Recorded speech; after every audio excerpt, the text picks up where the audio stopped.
Look at that haircut. You got a, hey, no lie, your lineup is crispy. Who are you talking about? Mine? Yeah. No, Allison. That actually is a good one. You need to clip that. That should be a short and live on YouTube No. forever. Allie, did you razor that? Holy shit. How do you get your shit No, lined we up talked like that? about this. My mama gave it to me. I was born like this. With just a crispy line? Okay. Oh, see, that's how you know I didn't even know that existed. Channing. That's how you know your hair is receding, because you go, ooh, a crispy line, but then your hair is really here. So you're used to saying line right here. Who the fuck? Hey, it's what's natural. up? Dude, That's I not rock the fisheye lens. What's up, Zach? Zach, What's what's up, y'all? going on? We were talking about Allie's. We're talking about Allie's crispy hairline, Channing's fucked up forehead, and my lack of a hairline. Dog, this is good here. I'd have to say, welcome to Road Trippin' yet again, Zach Collins, but he might have the best hair of the men on this episode right now. Probably. Might. That's it's not even close. That's disrespectful, Zach. Yeah. Like Zach is sponsored by Let- California Dreams, watch right? this, What is that? Zach. California Looks. Yeah. The Jill. He just uses wind and water. That's all. Zach. That's it, man. That's it, man. It's like, natural conditioner. Life. When Zach is done, he's going to be an extra in every Italian mob movie made. I'm really? trying, dude. Really? This is all my tryout. Is this? This is it. John. Hey, look. We're not saying that we're the reason Boban got the role in John Wick 2. I mean, we might say it. Okay. It's known in some circles, mainly ours, that's the reason why. So you're in the right place. You're in the right place. Just our circle, like just us three. Just Zach, what's that poster over your right shoulder? You know what that is. Oh God, don't. Come on now. She doesn't watch movies. I can't see it. Oh, I can't even. I know what it is, and don't, Zach. There's a reoccurring thing here. Zach is yet even to speak. She doesn't watch anything, Zach. So give it to her. She does. Hang on, can we all pay attention to the fact that I asked Zach this question? The reason why he has his focus because the two of you decided to. I just know their frustration. I second their frustration. I do. Okay. Pulp Fiction. Oh, it's Pulp Fiction. Okay, got it. Even if you don't watch movies, I you should haven't watch seen that it, movie. but I've heard of it. Yeah. Yeah. That's not that. Allison, that's Zach, gross. Zach, can I say something right now? Yeah. I want to ask you a question, right? I'm not sure what the full ESPN slate of games is going to be, but there are rumors that there are potential games in San Antonio versus the Dallas Mavericks on opening night, and Boston versus Knicks in the Garden. Which game do you think should be the number one game? Ours for sure. Wembanyama opening. Yeah. Yours for sure? Yeah. Okay, tell me why. Tell me why. I think because of Wemby, for sure. Okay. I think everybody's gonna tune into that one. Okay. I mean, we got more ESPN games in the last 2 years I've been in San Antonio combined, so that tells you right there. Okay, so when we did the stretches, people want to see what's up with Stretch yeah, Armstrong. Exactly. Yeah. Jeez. People want to see what's up. I think we'll take that one, but we'll see what happens. Oh, that's a good one. I don't know. Boston starting off the season in Madison Square Garden. That's some energy. If you were Mike Breen, which one would you want to call if you were Mike Breen? In the Garden, Celtics or Wembanyama? Because he's the voice, he's the legend. So they're like, Breen, you can pick him. Out of respect to his resume, he should probably take the Garden game. He may have to. I don't know. We may have to earn his respect to get him on our games. We may have to earn. See, that's where I disagree. In 10 years, no one's going to care about that game. In 10 years, people will care about the Wembanyama game. People still talk about the LeBron debut or the Kobe debut. Like, those are forever imprinted in basketball, And so was Mike Breen at those games or no? I don't think he was. Did Mike Breen do the LeBron? Who did LeBron's first game? So. I wonder. Probably Doug Christie. No. Doug Christie.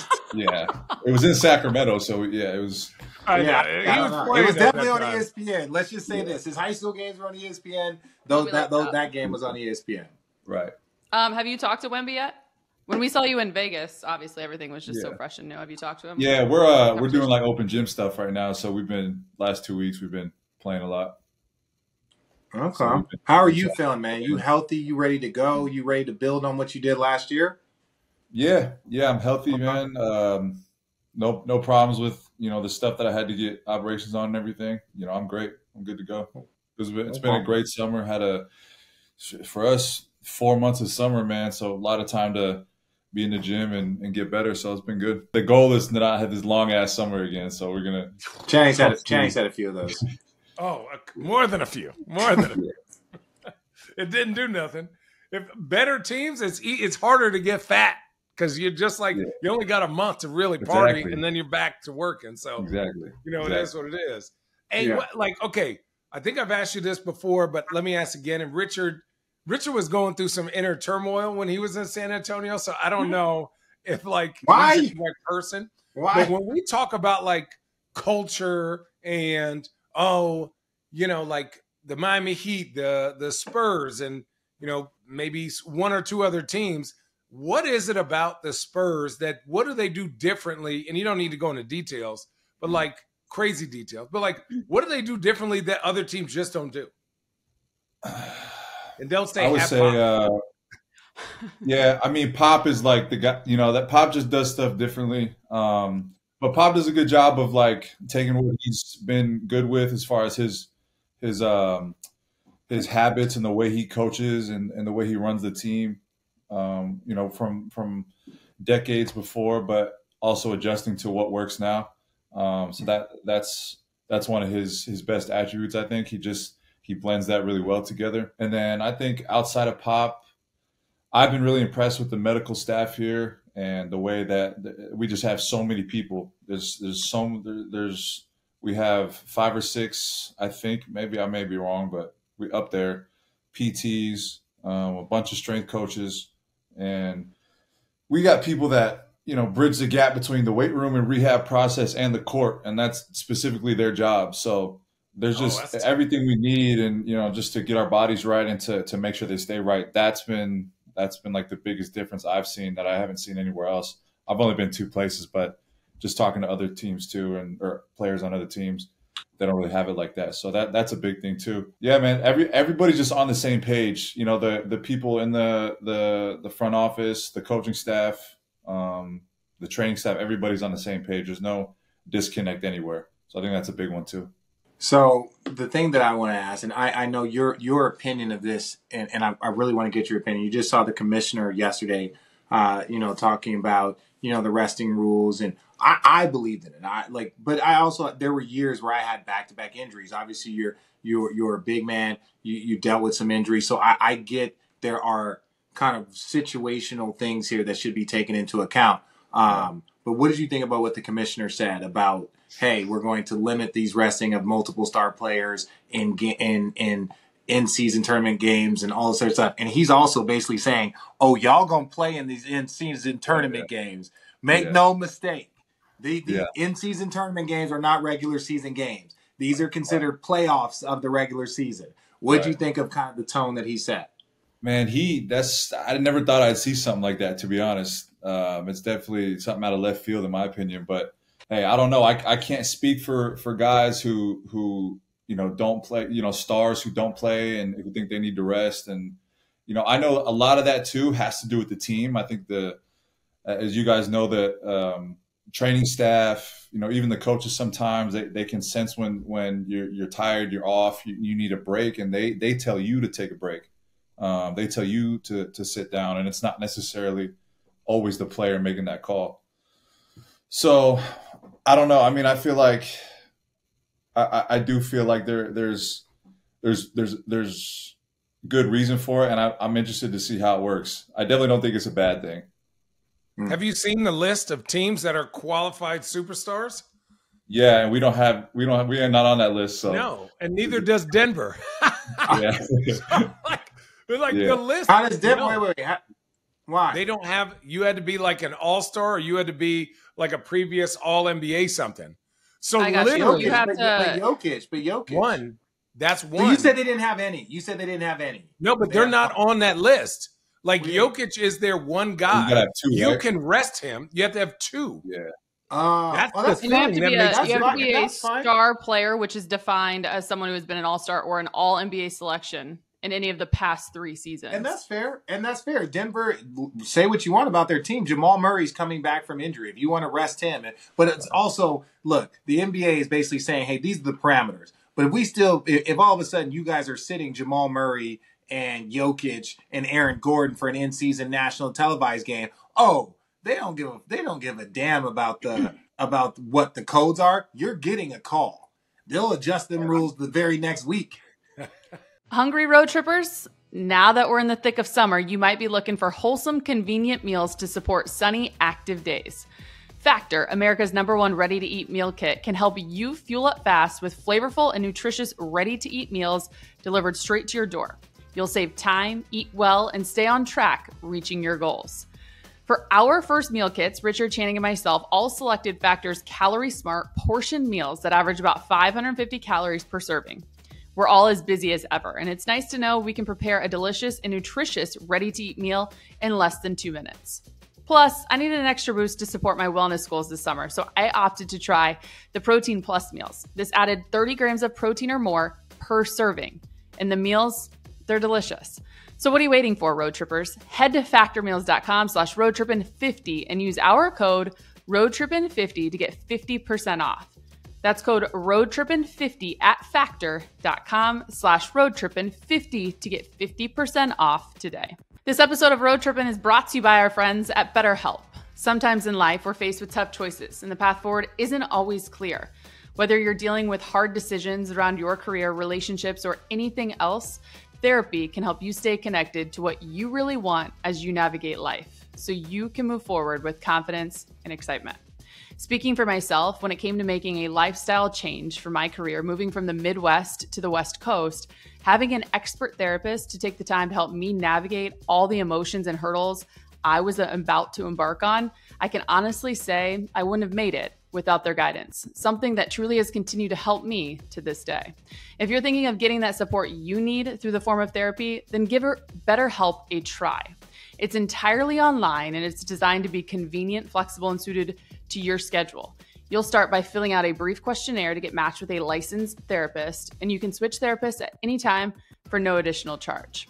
So road trippers, let therapy be your map with BetterHelp. Visit betterhelp.com/roadtrippin today and get 10% off your first month. That's BetterHelp, HELP.com/roadtrippin. My thought and question here yesterday, we talked about it, was how can you, what if a player just states an injury, states a bad ankle, states versus just coming out and saying rest, right? Now, it does say that the league office will have authority to conduct investigations and order independent medical reviews. But is that you then sitting there questioning? Okay, Zach, really quickly. This shit was getting out of control, bro. That's why I'm saying I respect you. Like, no, you had to deal with certain injuries that are like, hey, you can't go over usage on a big man's lower half. Like that is a bad thing to do. But I'm watch it. But when you're talking about like people with thumb injuries and are people just taking rest days, it was guys in their 20s with taking rest days, and their team was 5 games below 500. It's like, come on. It was out of control. And there's less back-to-backs. And like you said, there's 26 PTs. Like when I came into the league, you had a trainer and you had an assistant trainer who also was the equipment manager. That's how we were able to get a second trainer. Exactly.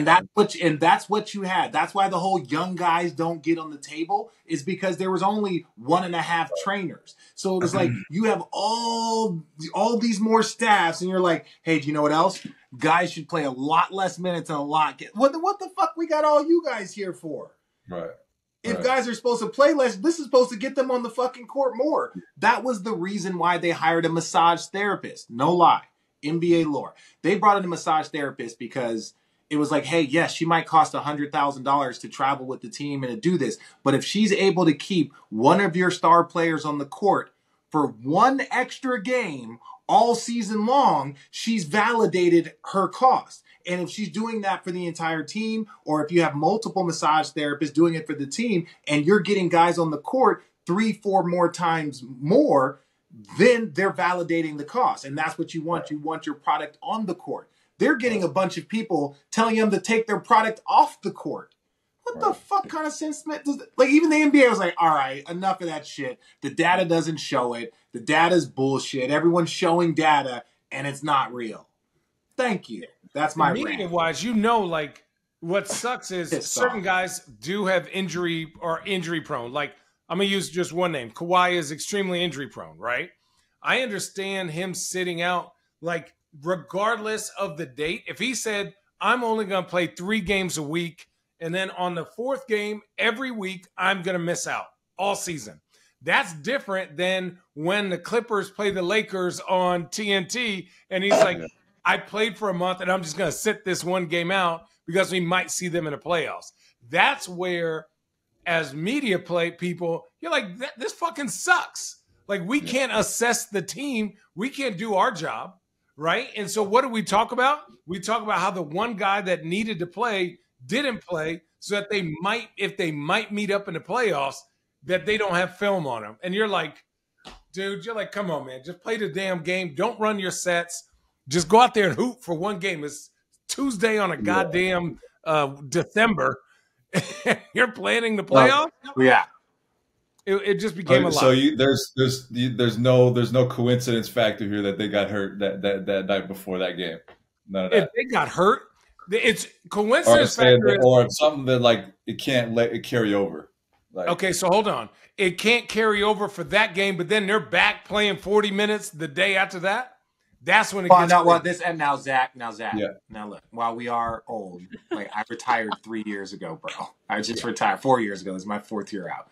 Mm-hmm. We also know that star players, let's just say hypothetically, we've played on different teams. There might be one guy that they want to get a rest. And then there's the next star player. There's like, well, if he gets to rest, well, why do I not get to rest? And then there's that third star that was like, oh, so y'all just gonna send me out to fucking battle by my fucking self? So then they just end up resting these guys. And it's like, it was really because we just wanted to rest this guy, and then this guy's sensitive, and then this guy doesn't want to be the fucking odd man out. So then all of a sudden you end up resting half the squad. Some of it is politics. Some of it is ego management. While it is, because resting is typically done if you're one of those guys. So if the coach comes to you and says, hey, listen, I'm going to give you a day of rest, and I'm not talking about a person that might be coming off injury or a much older player like an Al Horford who's good, and they're like, hey, you've got a lot of miles. But they just started there's some ego in this. Let's just not make it seem like this is pure medical because it's gotten out of control in 5 years. And there are guys that their back starts to tighten up when they got to play somebody who's at their position who's better in his contract year. That's what Shannon used to play against Shaq. Now we're getting into it. I moved positions because of Shaq. I literally started shooting threes. I said, fuck this. Let me ask you this, because Zach, I do know that obviously, as you mentioned, you feel great, you're healthy, you're excited to be on the floor, etc. Yeah. You want to be playing. But there is an exception to the rule, in one of which is serious injury history. Would you be an exception to that? Wait, are we talking about all-stars and type players, or are we still talking about there's an exception. There's a policy exception to this rule for injuries and personal absences. So pre-approved absences and back-to-back schedule circumstances based on a player's age, career workload, or serious injury history. And I think of someone like you and your injury. Yeah.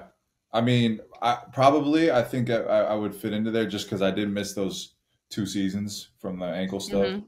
But I don't know. To be honest, I didn't really look into the rule crazy like that. You know, they haven't told me that I'm part of that group. But I mean, I'm sure I'll qualify just based on those 2 years. That's a good thing that mentally for you don't even have to focus or think about that. Let's fucking go.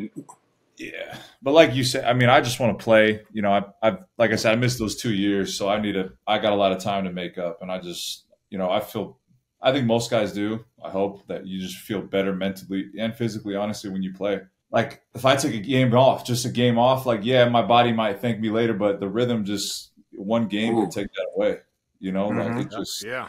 I think that right there, I'd rather be sore and play a game or two than just take the day off because they think I'm injury prone or whatever. You know, And people don't forget. It's like, oh yeah, give me a day off. So then you get 3 days off. Then the next game you play, maybe you get in foul trouble. Now all of a sudden you like again. It's like now all of a sudden it's like 5-6 days before since you kind of felt like you know what I'm saying. It's like, and these are little pockets that happen over the season. And I'm just saying that these are things that should go into the equation, right? But I want to get back to your San Antonio team. So like, you're in the gym, and I know those gym workouts. You guys are doing, one two-handed bounce passes. They're doing around like you can't like one dribble side is they're doing a lot of skill work. That's why they're one of the most skilled programs of all time. So inside that gym, and you kind of see what the guys that you're working with. How good do you guys think you guys can be? Do you guys think that you can contend to be one of those 10 working in the play-in and playoffs? Obviously, you had the number 1 pick last year, so we know where you ended last year. How much, not just off Wemby, I'm talking about the entire growth of guys that you see that were putting in work last year and then the growth into this year. I think everyone's gotten better. I think everyone took the summer seriously. I think everyone worked on their games, worked on the things they needed to. And we have mini camps throughout the summer. I think we had like 6 or 7 of them this summer. Damn. Young team alert. Yeah, exactly. Yeah. Young team. It was mostly for young guys. If you're a vet, and it's funny now, we do have vets, but our vets are like 23 to 24 years old. Yeah, it's not a vet. Let me just say that's not a vet. You know, like I'm 25 and I'm a vet. You know, like what year is this for you? What year is this for you, Zach? I'm going into 7. So technically, you're a vet. No, you're Zach. You're a vet. You are a vet. 25, 7 years is a vet. 23 is not a vet. That's crazy. Crazy. What do these little mini camps consist of throughout the summer? It's a lot of team concepts and the way we want to play defense, the way we want to move the ball. We don't really go through a whole lot of sets, but it's more just it's a lot of teaching, and it's really just so that the young guys, they know they can keep their eyes on the young guys, that they're in the gym doing what they're supposed to do, and they'll usually last for 4 days a week for 2 weeks, and that'll be like 2 workshops. That's amazing. That they don't understand what they're getting. They don't understand. Sure. Most teams leave you out to the wolves. How is that different from your first? Okay, so if you're looking at the first 2 years that some of these guys are getting, because this is your second year in San Antonio, if you're looking at the investment and development that these guys are getting consistently, and we're not shitting on Portland, but versus your first 2 years, how does it differ? Well, I will say Portland did a really good job too, but we weren't as young as we were in here than we were in Portland. And we were in the playoffs. We were pretty much established, so it was different. There wasn't really like workshops per se. It wasn't official like that, but they wanted the young guys there in the summer. Like my first 2 summers, I was always there. In Portland, but definitely in San Antonio, we're so young, and I don't know if they did this when they were winning chips and all that, but I would assume that those guys would win. It's different too. Their season was done in June, and ours was done in April, so it was a little different. But December. But I say all that to say, as far as how good we're going to be this year, I don't think any of that shit matters if we don't play defense, because we were historically bad at one point in the season last year, and I think dead last for most of it. So if we could be between top 15 and top 20 defense, I think we can definitely get into the playoffs. But if we don't do that, we're going to score. I think we're talented enough to get the ball in the basket. Now, can I? I got one more thing. Right, it's one more thing. I want to make sure we're clear about. Right, I want to make sure we're very clear about this, Zach. Could you get any closer? I just hear me out. I can see your nose here. We don't have to go like super crazy, but you do recognize that you are Wemby's enforcer, right? I'm not trying to tell you to get out of character. I'm not trying to tell you to be somebody different, but you the 5-man, and there are gonna be people trying to bully big fella. That's when the brother got to step in. I'm just saying, you're gonna have to protect him a little bit. Are you ready for that? Because people going to be trying to mess with them. They're going to be trying to get at him. Listen, let Dawson get one of them long jabs in. Yeah, he's going to be fine, man. Listen. Hey, we put boxing in. We put boxing in after open gym lately too. Okay. So, and he's been a part of that. So He'll must sound wild because it's like. Okay. Yeah. Well, no. I'm not saying that. It was like, oh wait, do you guys remember? Okay, look. You remember when Luka and Porzingis were getting in fights in the bubble and shit? It's like, no. You gotta go and make sure that these dudes is out here not messing with your young fella. You gotta go, you know what I'm saying? So, and as the vet, as now that you're like, shit, I'm at year 7. Just want to make sure, there's that unspoken rule of like, hey, keep it basketball. Don't turn it into anything else. Because that's what they're gonna try to do. They're gonna try and bully, they're gonna try and punk him, they're gonna try and see what he's made of. They're gonna figure it out, but it helps when he knows he has a little bit of defense on the other side, a big brother, if you will. You're gonna get like 2 less games because you're white. So it's all good. Oh my God. Zach, we talked about you being a veteran. This is now your second year with San Antonio? Third, technically. Third. You have 2 years under your belt. Yeah. You and Rich both played for Pop. Thank you, Channing. If there's one piece of advice that you give, whether it was during these mini camps throughout the summer or just as the season goes on with Wemby, with the young guys in general, and as you just kind of mentioned, if we don't play defense, we're not going to be anything. What's the one piece of advice the young guys need to know about Pop? Don't take it personal. That's it. Is that a good one, Rich? Well said. That's all I say.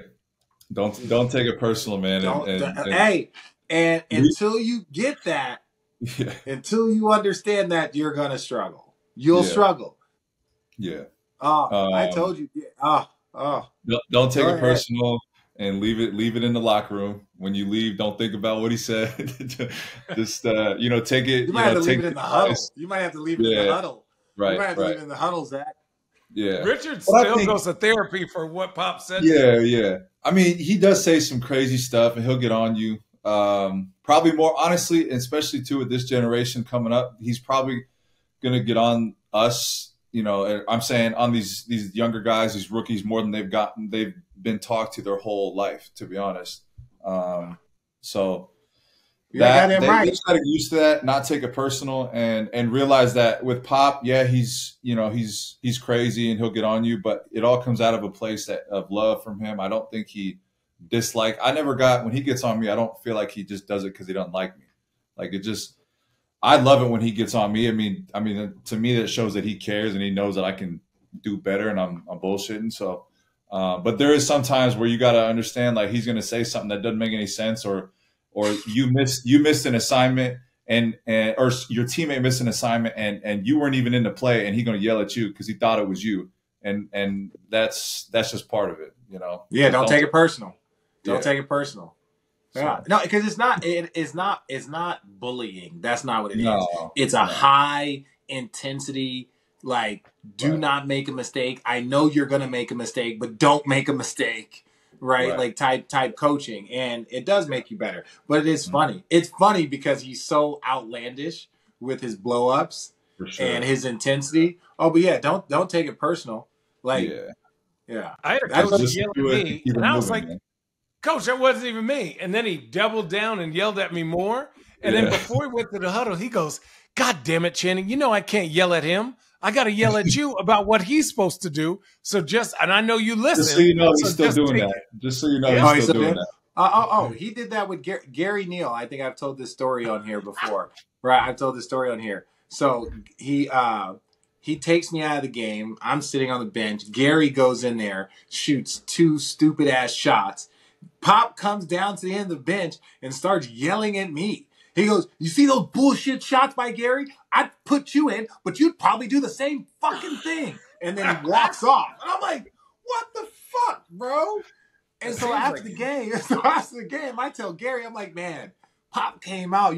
Shoot 2 shots you shot at the beginning of the third. Pop comes down and starts yelling at me, cussing me out for some shit you do. He goes, really? And I'm like, yeah. He goes, oh, he does that to me all the time about you. I had no idea. That he was getting cussed out for shit. Is there any kind of like heads up? Like, does he give you? Is there like a team meeting at the beginning of the season where he lays out? No.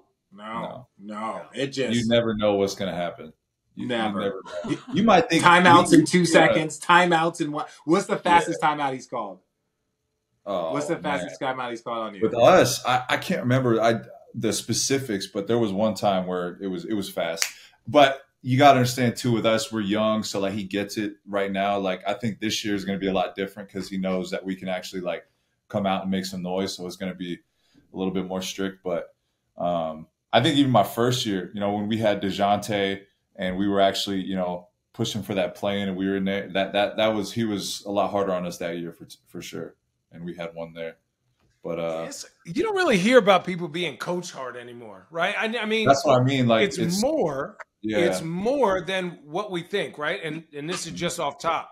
I think the coach in Memphis coaches hard. I think, obviously Pop coaches hard. I think the coach in OKC, obviously Miami, Mosey in Orlando. I think those coaches just places in my head that coach hard, where you see like who they are as a team, and then that part develops over the months, over the years, right? You don't really see them. I see them yelling, right? We get the inside feed where coaches are yelling at their best players. Like, I appreciate that. I wish we could do it more. Yeah, no, I agree. I think most guys that stay in the league a long time and actually want to be coached, you can tell. And I think they appreciate that when a coach actually gets on them, I only like coaching because it helps you win. That's the only reason why I like coaching. I don't need all yelling at me, but okay, if this is going to help us win, okay, then because the coaching's great when you're like, oh, motherfuckers, this is the thing. Sometimes you can miss an assignment or something, and then there's times where it's like, if I don't call this down, I'm like I had never had downs called so fast when I was in San Antonio. Because if you're late, you're done. But it's like, if they don't call it early enough, Pop is so I never had to yell at the big, but man, you got to call the down early. You got to call it early. Pop is cussing him out 10 other times before I could even say it. So everyone is just focused on doing their job, and it makes the process easier. Of course, great insight from the both of you having played for Gregg Popovich, but we are going to step aside. So road trippers, stick around. On tomorrow's episode, we're going to dive into more Team USA things in the latest, as well as some truth or trash with Zach Collins. That's another edition of Road Trippin.